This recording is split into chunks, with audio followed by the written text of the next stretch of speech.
All right, so section 4.0, and here we want to look at this idea of an adjoint.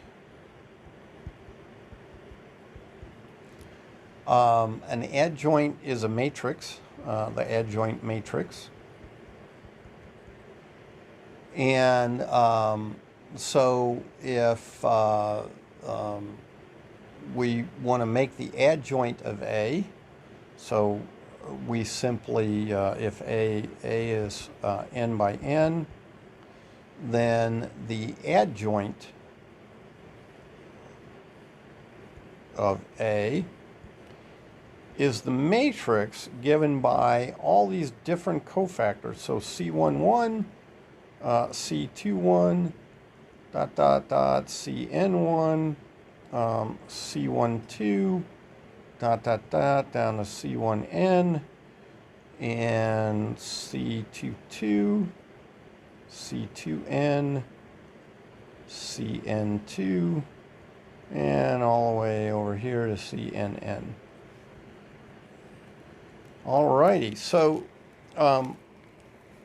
that's a lot of determinants to calculate, but that's what you're doing, right? You're calculating a bunch of determinants from submatrices and all that.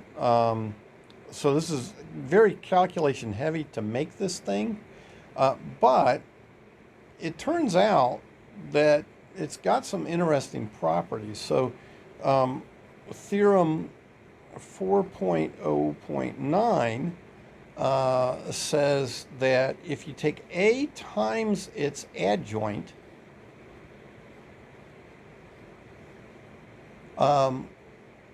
that gives you the determinant of A times the identity matrix. And so that would just be the determinant of A down a bunch of diagonals. Then that's also the adjoint of A, and then times A. So that is very interesting. Okay, and the proof, actually, they do a very quick proof. So they start with A times the adjoint of A. And, they just look at its IK entry. Okay, so they're just looking at the particular entry of that. And, well, they would get that by summing J equals 1 to N of Aij times the adjoint of A, JK. Okay, so what did they do there? Let's come down here for a moment. And they're just saying, okay, I have this matrix, and I have a matrix that's the A times B. Okay, so if I want the Cij entry of this, well, what I need to do is take row I with column, oh wait, they go with K, so sorry, K, with column K of B. That will give me the CIK entry, right? That dot product. And so that's all this here is doing, is see it's saying, okay, there's a fixed I and a fixed K, but they're going to let J run from 1 to N, but the way it's done is that's a row of A, because I is fixed and J goes from 1 to N, but this is a column of the adjoint matrix, or B here, and so they're just getting that entry. And then they say, well, but that is just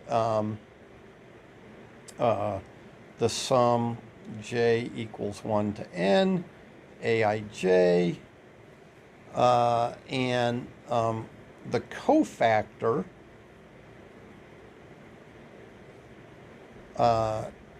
kj of A.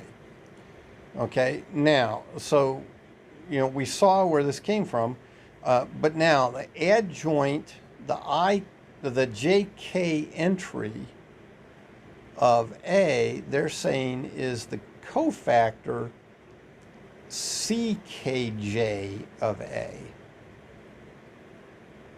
Okay, so remember that what a cofactor is. So if we're looking at matrix A, then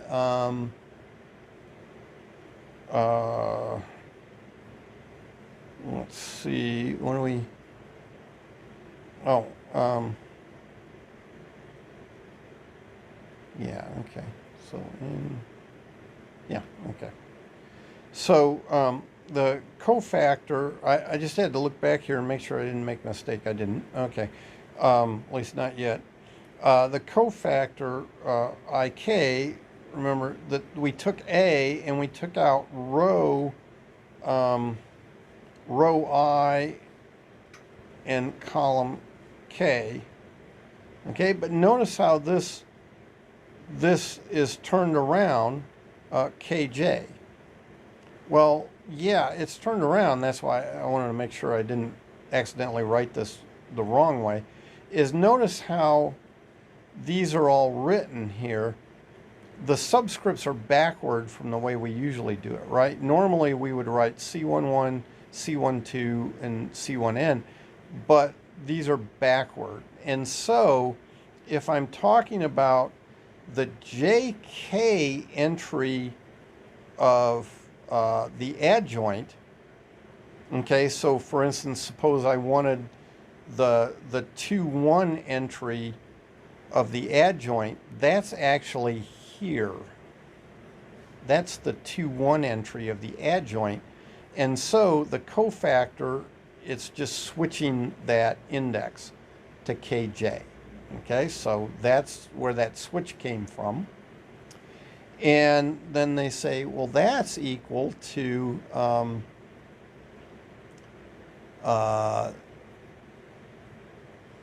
delta ik times the determinant of A. And so here, what they're doing is they're saying this delta, it's either a 1 or a 0. And so I don't know, they probably introduced that somewhere else in the text, but I don't know. So delta ik equals 0 if I not equal to k, and it equals 1 if I equal k. And so here, what we get is this delta ik thing with that determinant, because that was our previous theorem, right? That if we take aij and ckj, but k is not equal to I, so that case, we're going to get 0, so that's why that would be 0. And then otherwise, it's just the definition of the determinant, okay? And so that's why we have a 1. And now, so this part is where we get that determinant of A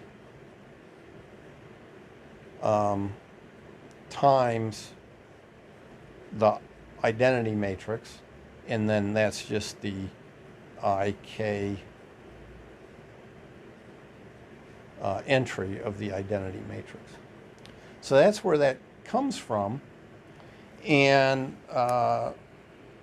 so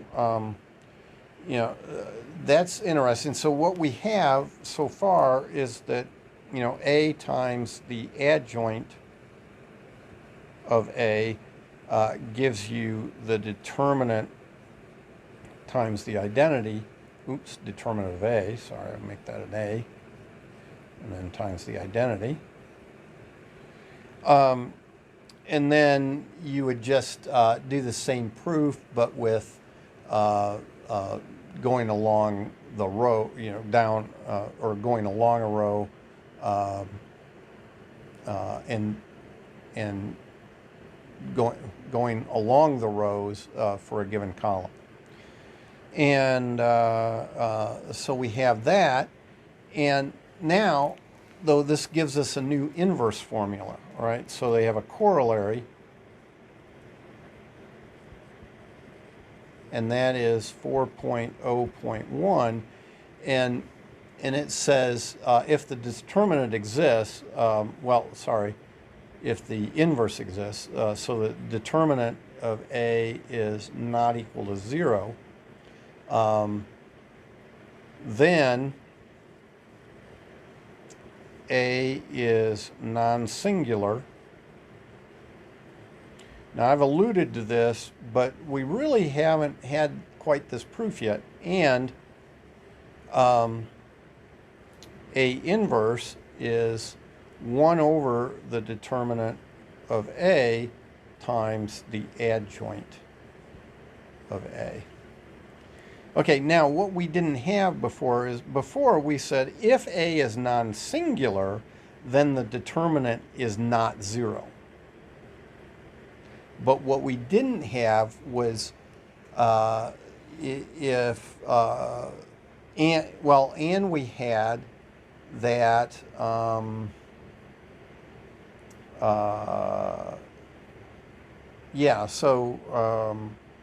we had that for some singular matrices we knew that we got a determinant of 0, but we didn't actually have that if A is singular, then the determinant had to be 0. We didn't have that yet. And so this is an if and only if thing, right? If the determinant is 0, then A is singular. If the determinant is not 0, A is non-singular. Okay? And so we can calculate the inverse this way. Why the heck anybody would want to, I don't know, but it can be done. Okay, and I think now they give an example. I'm not going to go through that example because, like I say, I would never, ever want to calculate the inverse that way. Now, in theory, it's not a bad idea, but in actual practice, I wouldn't do this. If I'm just working with symbols, then to use this relationship might be grand, but I wouldn't want to actually do it to get numbers. Okay.